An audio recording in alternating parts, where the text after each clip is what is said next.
The Walking Dead, but Portland's close. You know about all the drugged out zombies living in tents? Now they're trying to eat people. Just yesterday, a guy was caught eating the face of a man at a train station. I'm not kidding. Police caught the guy chewing on his victim's ear. Cops say the 78-year-old victim's wounds were so bad you could see his skull. Police say they're not sure if the zombie was under the influence of drugs at the time. Yeah, I think we know the answer. Maybe the guy was on bath salts. Do you remember bath salts? A couple years ago when people were smoking them and trying to eat their neighbors in Florida? I mean, this is what happens when you let society crumble. When you decriminalize meth, heroin, fentanyl, cocaine, everything. You're just putting the priorities of junkies ahead of us.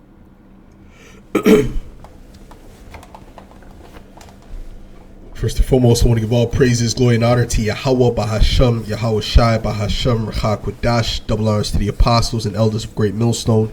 Salutations, much love and respect to you, Akim, out there pushing this word out in truth and sincerity. You just saw this video, and a man was caught eating another man's face off. And if you remember the incident in Florida, which he mentioned, they blamed that incident on bath salts, okay? And bath salts or any type of drug has never been known to have people do these things. All right? So that was clearly a cover-up. Now, there's word that whatever was in the juice, right? They have particular things in there that they can basically turn up certain frequencies, and it would activate a particular plague in those people to act like this, okay, to turn into a zombified state. Now, I've had a vision about this many years ago, about the time that I first heard about the truth, and it was a very eerie vision. I mean, I had multiple visions in that time. And these were not visions that I was sleeping. These were visions that I was wide awake. You know, I was walking around. I was in a trance, if you will. Okay? I was even around people, around friends at that time. So these are things that I've seen. And at that time, I was ashamed to bring it out because I thought it was, a lot of the things I was seeing was bugged out because those demons were attacking me. Now that I have more understanding, I understand more what was going on. Those demons were actually attacking me, before knowing the truth and especially after learning the truth. So I'm not going to ramble on too long before getting any scriptures, but I just want to say this. I had multiple visions within that time period. Okay, and I'm going to go into one of the visions because one of the visions do deal with zombies, but it's not like a long drawn out thing. So I'm just going to read this scripture first and foremost, or read a couple scriptures.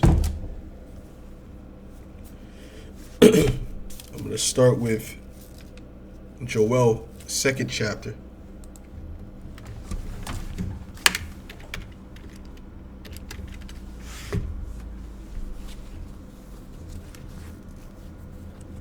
Excuse me. What the hell happened there? Give me a second.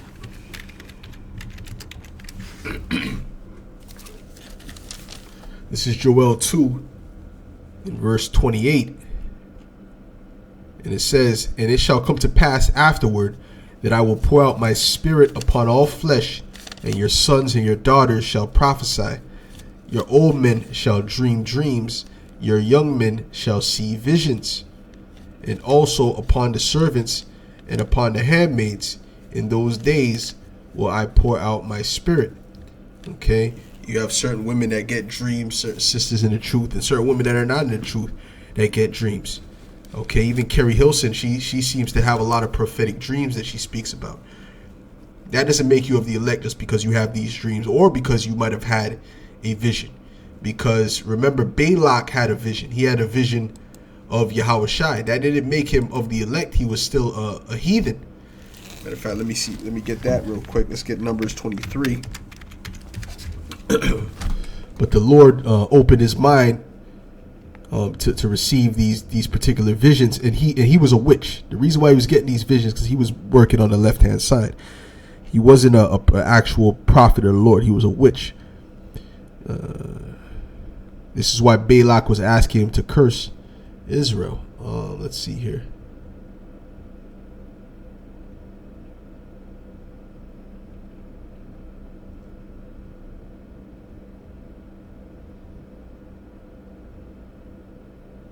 This is Numbers 23 and 8.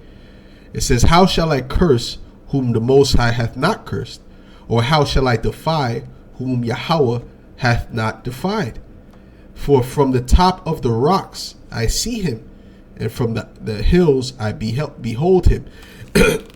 This, I want to say something because he had the name Yahweh here. He said he knew the name of Yahweh. These witches know the name. They know the name of Yahweh. They know the name of Yahweh Shai. Okay, and guess what? They know the image of Yahweh Shai.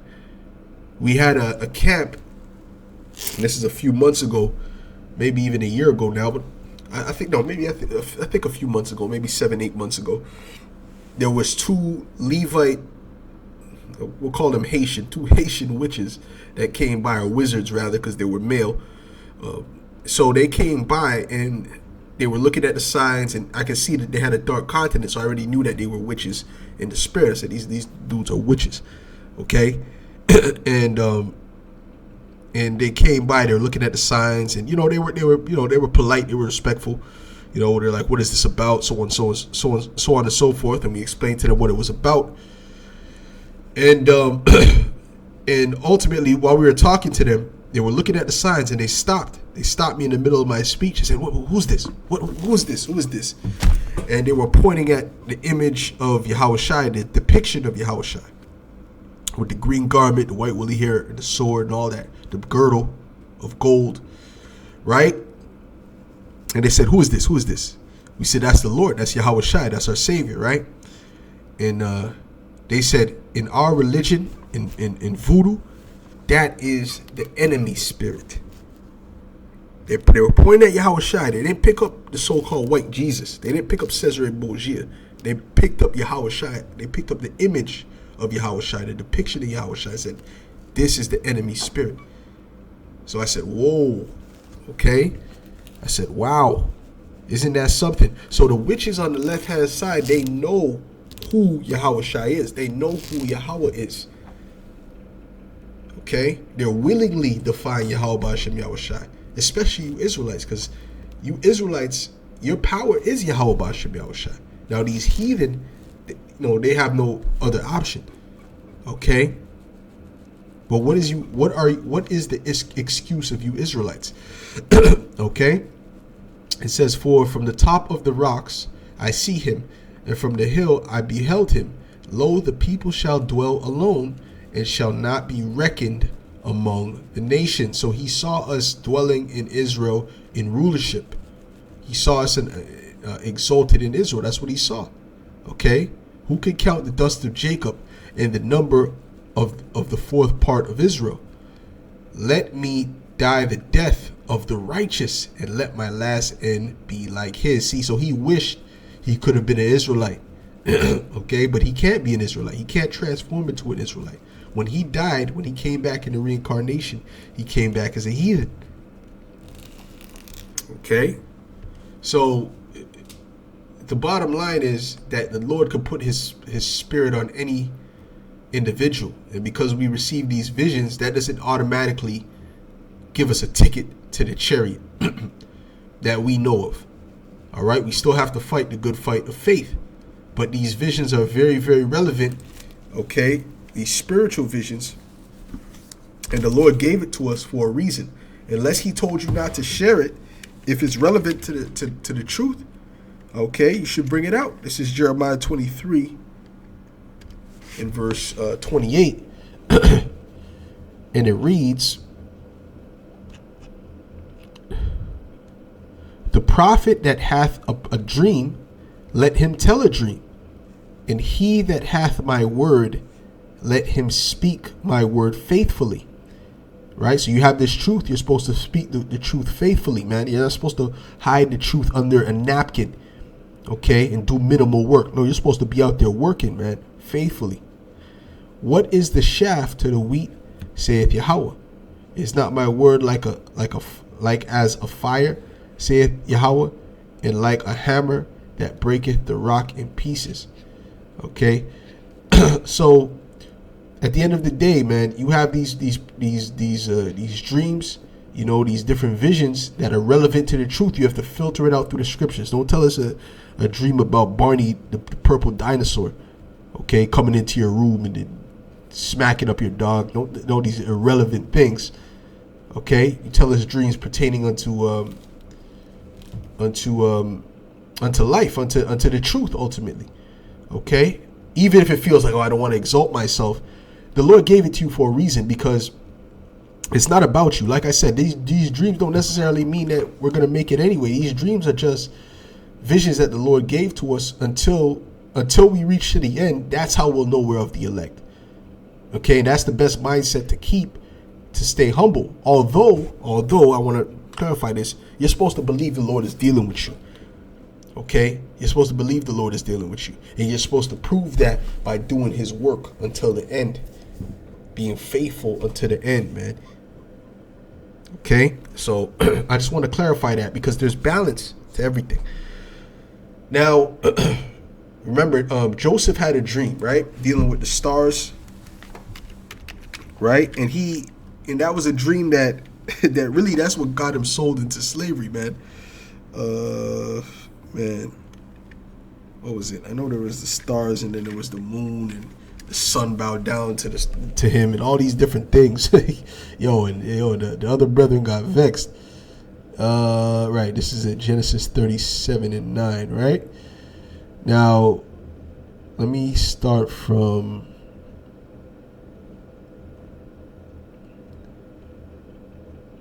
this is Genesis 37:3. It says, now Israel, this is speaking about Jacob, now Israel loved Joseph more than all his children, because he was the son of his old age, and he made him a coat of many colors. And when his brethren saw that their father loved him more than all his brethren, they hated him and could not speak peaceably unto him. So you could feel the anger, when they were speaking to them. When you speak to somebody that doesn't like you, or you don't like somebody, you just can't hold it back. It says, and Joseph dreamed a dream, and he told it his brethren, and they hated him yet the more. Okay, and he said unto them, hear, I pray you, this dream which I have dreamed. See, because he knew it was a spiritual dream. All right, but that dream was, that made them hate him more. Okay, for behold, we were binding sheaves in the field, and lo, my sheaf arose, and also stood upright, and behold, your sheaves stood round about, and made obeisance to my sheaf. Golly. And his brethren said to him, shalt thou indeed reign over us? Or shalt thou indeed have dominion over us? And they hated him yet the more for his dreams, and for his words. And he dreamed yet another dream, and told it his brethren, and said, behold, I have dreamed a dream more. I have dreamed a dream more, and behold, the sun and the moon and the 11 stars made obeisance to me. Okay, it means basically to worship, to bow down and worship. And he told it, or to give reverence. It said, and he told it to his father and to his brethren, and his father rebuked him and said unto him, what is this dream that thou hast dreamed? Even his father rebuked him. Shall I and thy mother and thy brethren indeed come to bow down ourselves to thee to the earth? And his brethren envied him, but his father observed the saying. Right, because Jacob was thinking about it, and his brethren went to feed their father's flock in Shechem. So anyways, they got mad. They were vexed at that dream. But the point is this: even though that was a dream that made him seem proud and made him seem like this and like that, and you know, whatever the case may be, it was still his duty to share that dream because it was a spiritual dream. All right, this is why Jacob was thinking upon the dream. That's a message to you, brother. You might have a dream that you were the man of the camp that got spiritual power and blah blah blah. And some brothers might want to hold that back because I don't want to seem proud. No, well, it's not about seeming proud. It's about the Lord gave you a dream, man. Okay, and if it's spiritual, if it's edifying, go ahead and share it. So that was my point in bringing out that that dream. Okay, now what I want to do is I want to deal with my particular vision. I had multiple visions, and I'll start with this one. I'll say this, okay?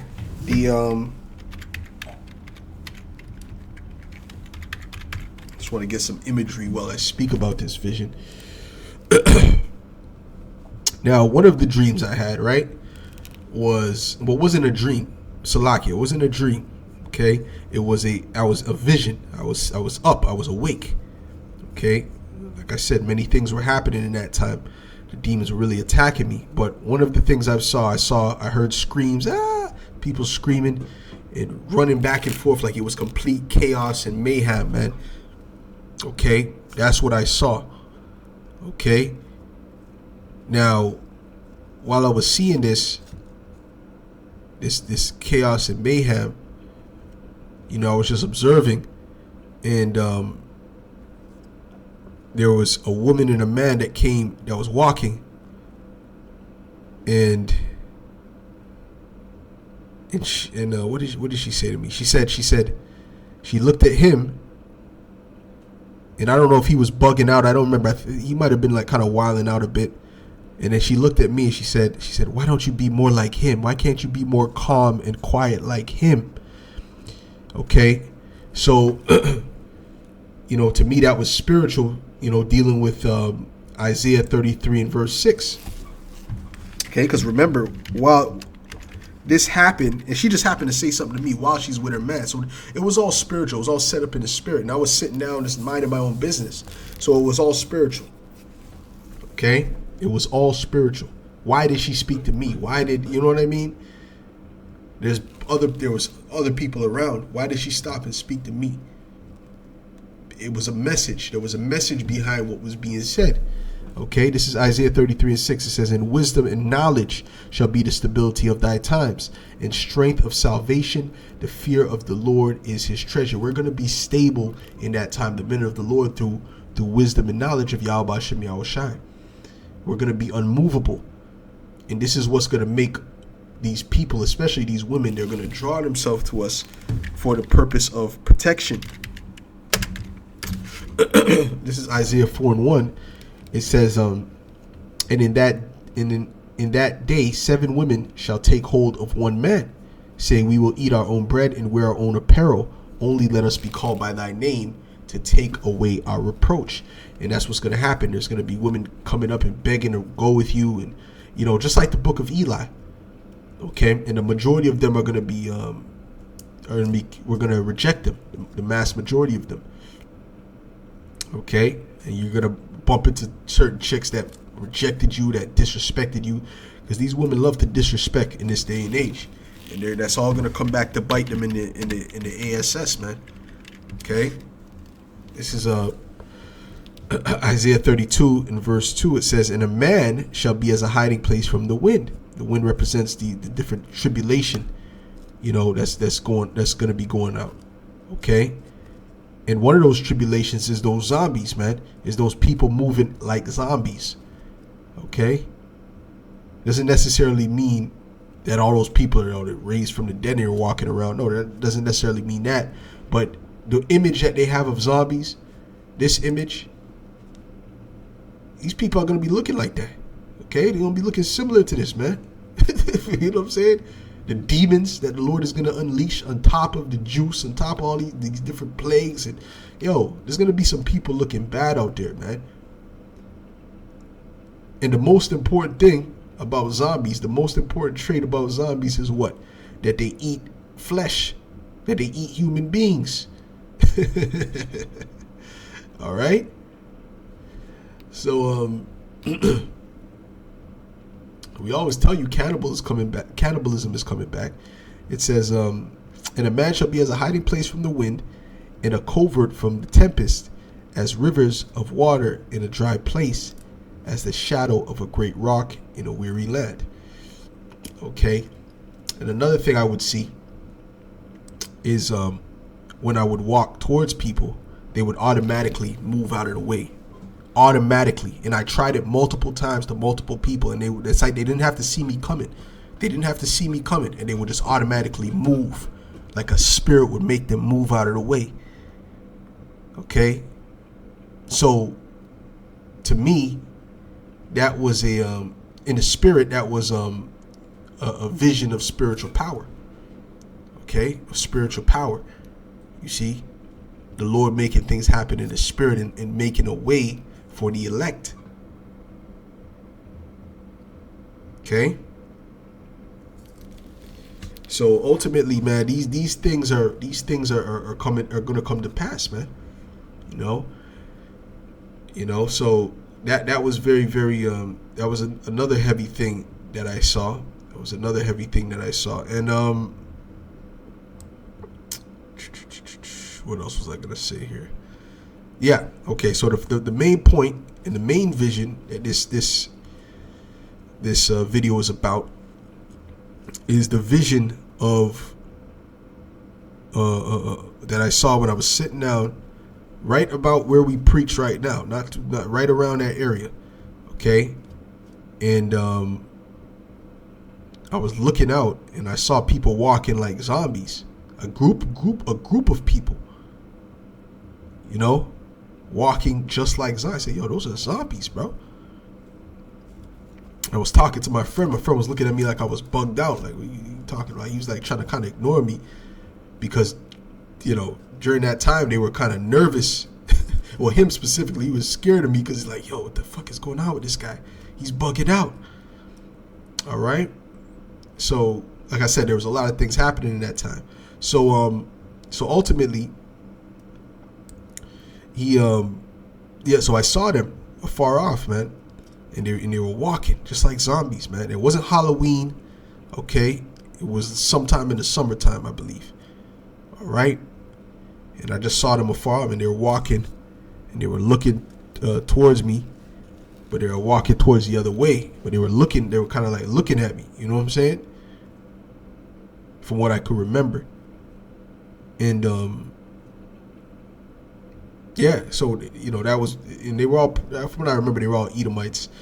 So so this is what I saw. Like I said, it wasn't an intricate breakdown of a dream, and no, it was very simple and basic. But I saw these things, and I didn't understand these things. I thought this was bugged out, but now more and more the Spirit is revealing that these are things that are for to come, man. These are actual things that are for to come. Okay. So let me get a few scriptures. Let me get Amos 5.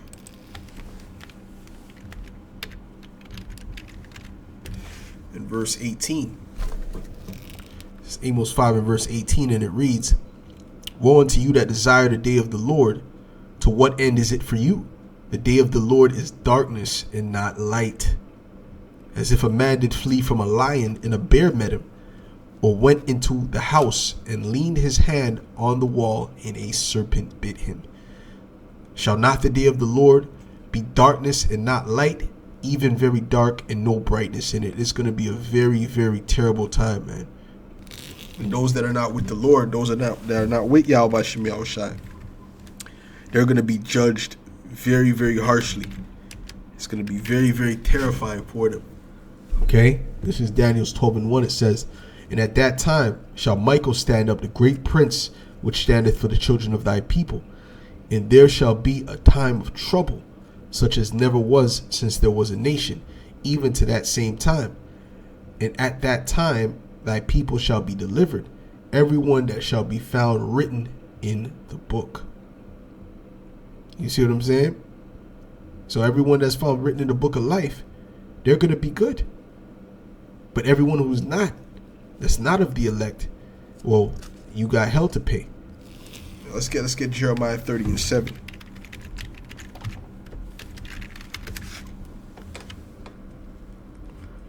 This is Jeremiah 30 verse 7, and it reads, alas, for that day is great. Matter of fact, let's go up a bit. Let's go up to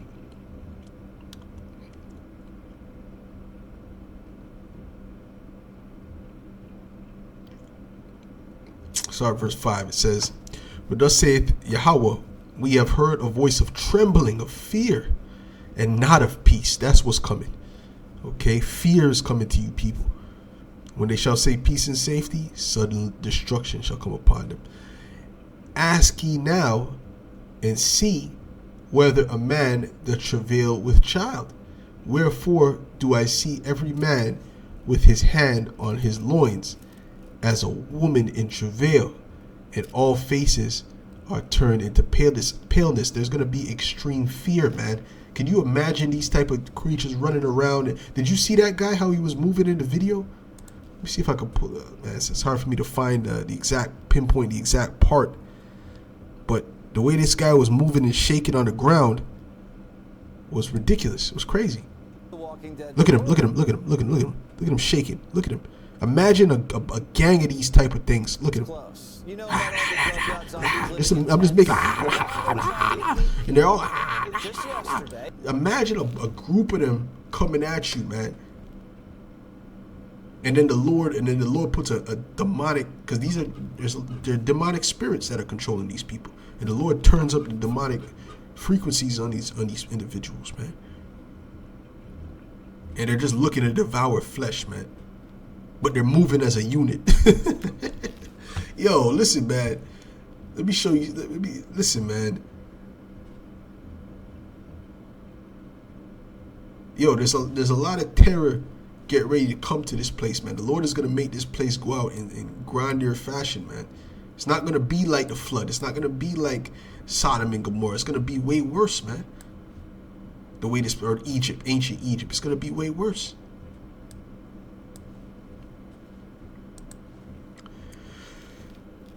It said, alas, for that day is great, so that none is like it. It is even the time of Jacob's trouble, but he shall be saved out of it. Let me get Luke 21.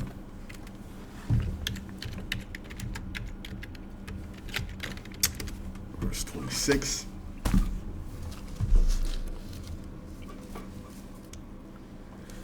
And it reads, men's heart failing them for fear and for looking after those things which are coming on the earth, for the powers of heaven shall be shaken. Okay, there's gonna be a lot of fear, a lot of trembling, a lot of weak hearts in that day.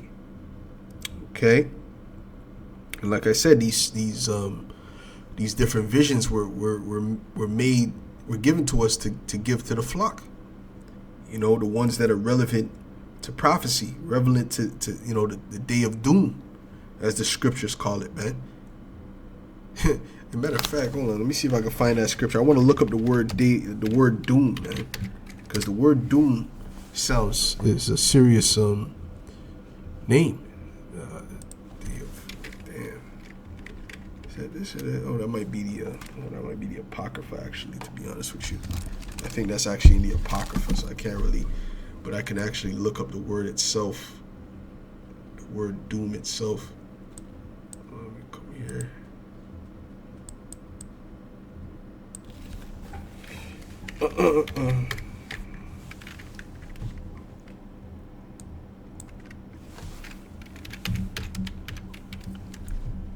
Let's do this.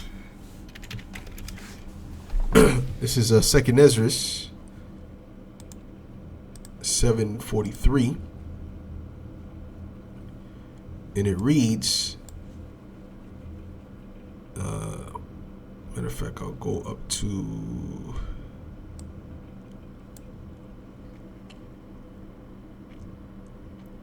verse 42. It says, he answered me and said, this present life is not the end where much glory doth abide.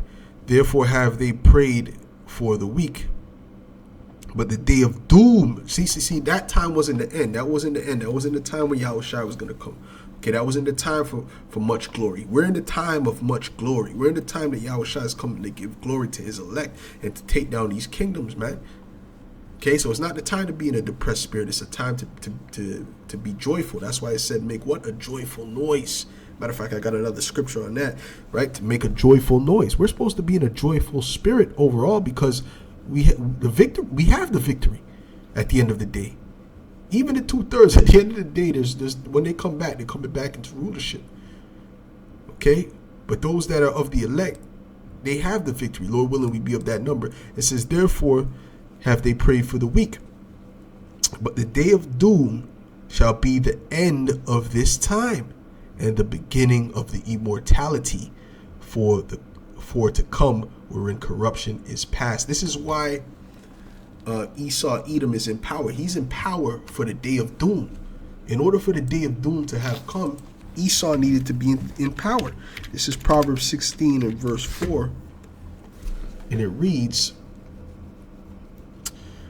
the Lord hath created all things for himself, yea, even the wicked for the day of evil. Okay, so the day of doom, the day of evil.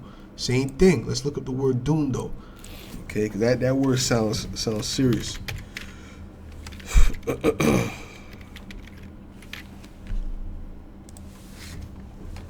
Doom means death, destruction, or some other terrible fate. Oh, man, and that's what's coming to these people, man. Death, destruction, and other terrible fates. Okay? Damn. Condemned to certain destruction. I wonder if doom is a shortened word for condemned. But let me see. Let's look up the etymology real quick. Etymology, doom. Related to ruin. Golly. Okay, so hold on.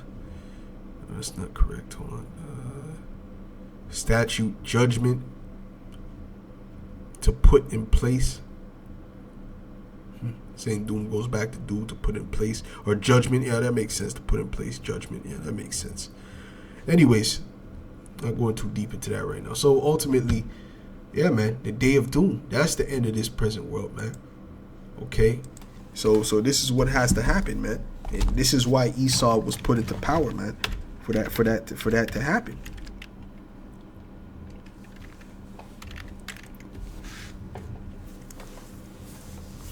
This is Psalms 89 and verse 15. And it said, blessed is the people that know the joyful sound, right? Because I mentioned about what this is a joyful noise that we're making, right? Because it's joyful for the elect. We're in a time of glory. Okay, blessed is the people that know the joyful sound. They shall walk, O Yahweh, in the light of thy countenance. You see, we're not going to get eaten by zombies and this and that and third. No, those things we're not going to fear those things, man. Scripture says at famine and destruction thou shalt laugh. Okay, but this is for the wicked. This is for the people who did not take heed, and for the heathen. And we're going to be watching this like a big movie, man, like a big blockbuster movie that we've been anticipating for however many years, man. Really, thousands of years, really. Okay. It says, in thy name shall they rejoice all the day. Ooh. And in thy righteousness shall they be exalted. Wait, hold on. So if we're going to rejoice in the name, wouldn't we know the name? Because the joyful sound is the truth. Okay. And we know the truth now. So guess what? We're rejoicing in the name now. For thou art the glory of their strength, and in thy favor our horn shall be exalted. Our power, the horn represents power, shall be exalted. For Yahweh is our defense, and the Holy One of Israel is our king. Then thou spakest in vision to thy Holy One, right? So like we were just mentioning the visions, right? I told you about some visions that I had. This specifically is speaking about King David, though. Okay. Then thou spakest in vision, but it applies to the elect. It says, then thou spakest in vision to thy Holy One, and sayest, I have laid help upon one that is mighty, that's King David. I have exalted one chosen out of the people. Okay, so with that, Lord willing, that was edifying to the elect. So yeah, things are about to get real serious, man. You see, you've seen the report, and this guy's saying it like if it's a joke. No, zombie. No. See, these newscasters are nothing but witches, man. This is a serious thing, and don't be surprised if you see more and more of these things. And these people don't know what's to come. They think it's like, oh, that's bugged out. That's crazy that he would do something like that. And a lot of these people are gonna do that. A lot of these people are gonna be those zombies, man. That they're speaking about. A lot of them are gonna turn into that. Okay. Why do you think Amazon had that whole preparedness thing, dealing with the zombie apocalypse and this and that? And who else had that? Who else put out that memo?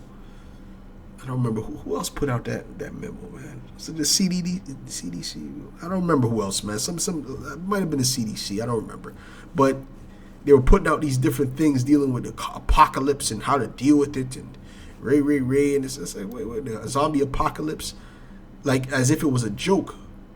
But you know how these devils get down. They don't do these things in joke. They do these things as a message.